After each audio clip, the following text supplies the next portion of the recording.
Yes, dear students, good morning to all of you. Suraj Education Group welcomes you.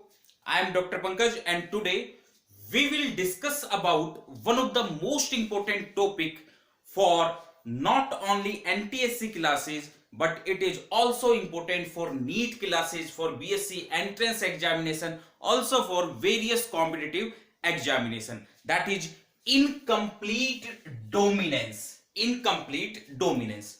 हमने Mendel पढ़ा। Mendelism में हमने क्या पढ़ा? मेंडलिज्म में हमने प्री मेंडलिज्म पढ़ा, हमने मेंडलिज्म पढ़ा और फिर आता है उसके बाद post Mendelism.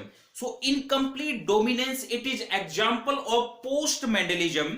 Okay, it is also an example of intragenic interaction और इंटर एलिलिक इंटरेक्शन।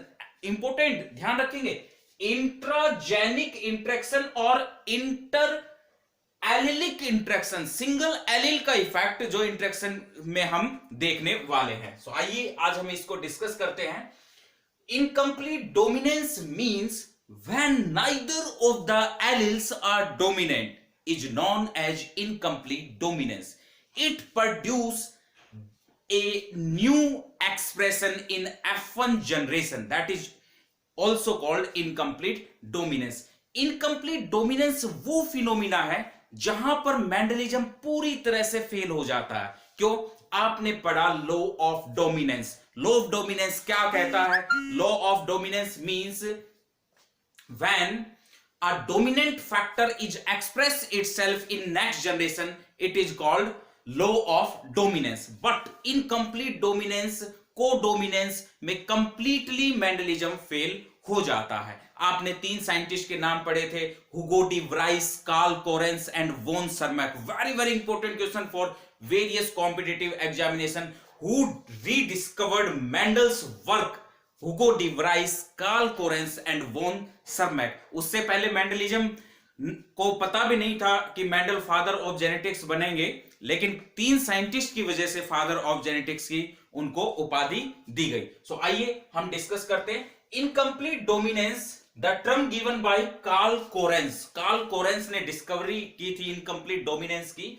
मैंने बताया अभी आपको, when neither of the alleles are dominant it is called incomplete dominance. Okay, next point, very important examples of incomplete dominance। काफी competitive exams में ये पूछे जाते हैं। The examples of incomplete dominance, that is flower color in 4 o'clock plant, that is also called mirabilis jalapa।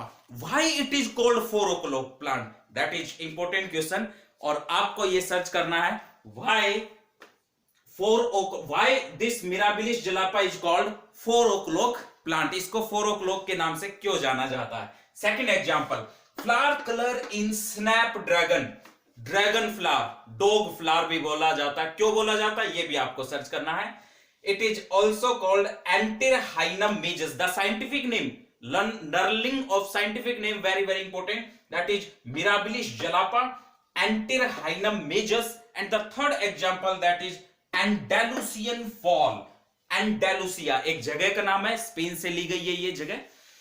तो these are the three important examples of incomplete dominance. जब आप देखते हैं अब इनकम्प्लीट डोमिनेंस में रेड फ्लावर वैरायटी को cross किया गया व्हाइट फ्लावर वैरायटी से। सो अकॉर्डिंग टू मेंडलिज्म क्या आना चाहिए? अकॉर्डिंग टू मेंडलिज्म यहां रेड आना चाहिए। आपको बहुत अच्छे से पता है रेड आना चाहिए। क्यों? Because of law of dominance, red आना।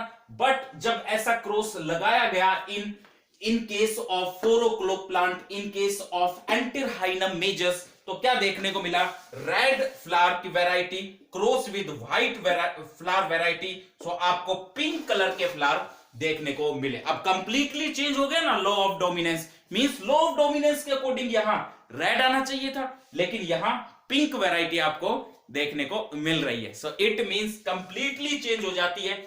New phenotypic expression is produced in incomplete dominance. एक नया ही फिनोटाइप एक्सप्रेशन आपको देखने को मिलेगा। नेक्स्ट पॉइंट, मैंने यहां एलिल्स की फॉर्म ली R1 R1 R2 R2। आप RR WW से भी ले सकते हैं, जैसा भी आपकी मर्जी हो आप एलियंस बना सकते हैं, क्योंकि कोई डोमिनेंसी तो है नहीं इसमें।